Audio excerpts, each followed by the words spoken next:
ये कहानी है राजस्थान के गांव उदामपुर की। उस रात अंधेरा तो रोज की तरह था, पर हवाएं अचानक रुक गईं। कुत्ते बिना वजह भौंकने लगे और चारों तरफ एक ऐसी ठंडक फैल गई जो इस गर्म रेगिस्तान में कभी महसूस नहीं होती। रोज की तरह खाना खाकर लोग अपने अपने घरों में चले गए। बच्चे चुपचाप बैठकर अपना होमवर्क करने लगे, पर किसी को पता नहीं था उस रात कोई और भी जाग रहा था। वो कोई साधारण नहीं थी, बल्कि एक चुड़ैल थी जो पूर्णमासी की रात में सबसे ज्यादा शक्तिशाली हो जाती है। और यह रात उसकी मुक्ति की रात थी, उस मुक्ति के लिए जिसे पाने हेतु उसे किसी एक बलि की जरूरत थी। पूर्णमासी के चांद की चांदनी अचानक और भी तेज हो गई, इतनी तेज कि पूरा गांव सफेद चमक से भर गया। उसी समय एक अजीब भयावनी आवाज गूंज की तरह पूरा उदामपुर कांपने लगी। यह आवाज चुड़ैल के आने से पहले की चेतावनी थी। वो आसमान से तेजी से गांव की ओर उतर रही थी। 50 साल बाद उसे अपनी मुक्ति का मौका मिला था और वो किसी भी हद तक जाने को तैयार थी। उदामपुर के बूढ़े बुजुर्ग समझ चुके थे कि पूर्णमासी की यह रात बहुत भारी है। वे धीमी आवाज में कह रहे थे, आज रात चुड़ैल रुकेगी नहीं, आज वो अपनी बलि लेने आई है। जैसे ही चुड़ैल ने गांव में कदम रखा, बच्चों ने उसे सबसे पहले देखा और चीखते हुए भाग खड़े हुए। अचानक पूरे गांव में शोर, अफरा तफरी और डर की दहशत फैल गई। बच्चे कमरे में छुप गए। बाहर चुड़ैल के पैरों की तेज खड़खड़ाती आवाज, जैसे कोई भारी लोहे की जंजीर घसीट रहा हो, पूरा गांव कांप उठा था। दीवारों पर उसकी उड़ती हुई टेढ़ी मेढ़ी परछाई दिखाई देने लगी। उसकी लाल आंखें दीवारों पर चमकती दिख रही थी। उसके बिखरे बाल हवा में ऐसे हिल रहे थे जैसे अपने आप सांस ले रहे हों। अचानक खिड़की पर धड़ाम से किसी ने हाथ मारा, कांच चकनाचूर हो गया और टूटा हुआ कांच अपने आप फर्श पर करवटें लेने लगा, जैसे किसी अदृश्य हाथ ने उसे छुआ हो। चुड़ैल उनके पीछे है, आज की रात कोई तो चुना जाएगा। चुड़ैल घर के अंदर आ गई। उसके पैर जमीन पर नहीं थे, वो हवा में तैर रही थी और उसका चेहरा बच्चों के बिल्कुल करीब झुक गया। वो तेजी से बच्चों की तरफ बढ़ी, लेकिन तभी दादी ने अपनी जादुई चांदी की चमकदार चूड़ी निकालकर चुड़ैल के सामने उठा दी। चूड़ी चमकी, उसकी रोशनी से कमरा ऐसे भर गया जैसे किसी ने सूरज को अंदर बंद कर दिया हो। चुड़ैल उछल पड़ी, नहीं, ये रोशनी, ये मुझे जला रही है। उसकी त्वचा काली पड़ने लगी। वो चीखी, कांपी और पीछे हट गई।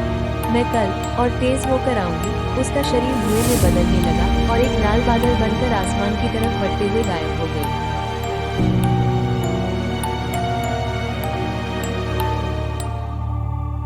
अगली सुबह गांव में हल्की हवा चल रही थी। मौसम शांत था, पर लोगों के मन में डर था। हर चेहरे पर ऐसी बेचैनी थी जैसे किसी अनहोनी का इंतजार हो। सब बाहर आकर उसी रात की चर्चा कर रहे थे। सबसे बड़ा डर यही था कि चुड़ैल आज फिर आएगी, क्योंकि उसकी आखिरी चीख अभी भी लोगों के कानों में गूंज रही थी। दोपहर में 100 साल पुराने बाबा आए। उन्होंने एक ही उपाय बताया, जितनी रोशनी करोगे चुड़ैल उतनी ही कमजोर होगी। वो अंधेरे में ही जी सकती है। बाबा की आंखों में कहीं न कहीं उस चुड़ैल के लिए एक पुराना डर साफ दिख रहा था। शाम होते ही तैयारी शुरू हो गई। लोगों ने घरों में बैठने के लिए कहा। बाकी लोग पूरे गांव में रोशनी फैलाने लगे। हर दिए की लौ कांप रही थी, जैसे हवा नहीं, कोई अदृश्य चीज उसे छू रही हो। कुछ लोगों को दिए और मोमबत्तियां हर जगह जलाने के लिए भेजा गया था, लेकिन कुछ ही देर बाद वे वापस नहीं लौटे। जो लौ जलाने गए थे, उनकी चीखें कहीं दूर सुनाई दी और अगले ही पल शांति छा गई, जैसे उन्हें किसी ने अंधेरे में खींच लिया हो। तभी अचानक हवा में एक चमकदार चुनरी उड़ती दिखाई दी और देखते ही देखते वो एक चेहरे में बदल गई।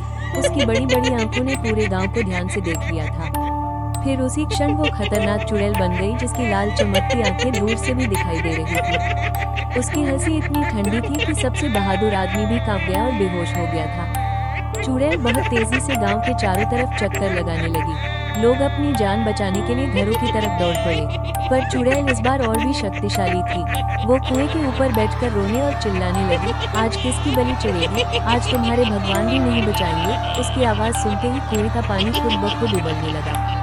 तभी मंदिर की घंटियां बहुत जोर से बजने लगी। किसी ने उन्हें नहीं बजाया था, उन्हें खुद किसी अनदेखी शक्ति ने छुआ था। घर के अंदर बच्चों ने दीवार पर एक मकड़ी की तरह रेंगती हुई चुड़ैल और देखी, पर यह चुड़ैल नहीं थी, बल्कि वही 100 साल वाला बाबा, जो असल में चुड़ैलों को काबू करने वाला तांत्रिक था। बाबा ही उस चुड़ैल को डरा रहे थे। बाबा की असली शक्ति देखकर चुड़ैल एक पल को रुक गई। वो अचानक आसमान में तेजी से उड़ी, हवा तेज होने लगी, बिजलियां चमकने लगी, बादल गोल गोल घूमने लगे, मानो आज संसार ही खत्म हो जाएगा। चुड़ैल धीरे धीरे लाल रोशनी में बदलने लगी और देखते ही देखते पूरी तरह गायब हो गई। उसके जाने के बाद गांव के सबसे पुराने पीपल के पेड़ पर उसने अपने हाथ का एक बड़ा लाल निशान छोड़ दिया। वो कोई साधारण निशान नहीं था, वो एक श्राप था। उदामपुर का कोई भी इंसान कभी तरक्की नहीं करेगा, कभी खुश नहीं रहेगा, क्योंकि मेरी मुक्ति आज भी अधूरी है। लेकिन किसी को नहीं पता था कि असली दर्द तो अब शुरू हुआ। उसी रात एक सुनसान रास्ते पर किसी चूड़ी के गिरने की खनखनाहट सुनाई दी, जैसे कोई फुसफुसा रहा हो, मैं फिर से आऊंगी, बहुत जल्दी आऊंगी।